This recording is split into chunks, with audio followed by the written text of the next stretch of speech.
दादा ओके.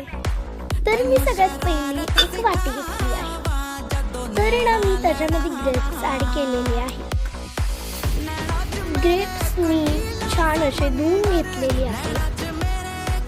त्याच्यानंतर मी ग्रेप्स स्वच्छ केले.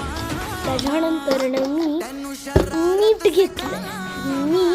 पण मीठ थोडंसंच टाकलं होतं, जास्त टाकल्याने त्याच्यामध्ये खूप मीठ होतं, थोडंसंच टाकलं. त्याच्यानंतर मी थोडंसं मसाले टाकले. मसाले म्हणजेच एकच मसाला टाकला त्याच्यातला मी. तर मी त्याच्यातला तिखट मसाला टाकला होता. त्याच्यानंतर मी लिंबू पिळला.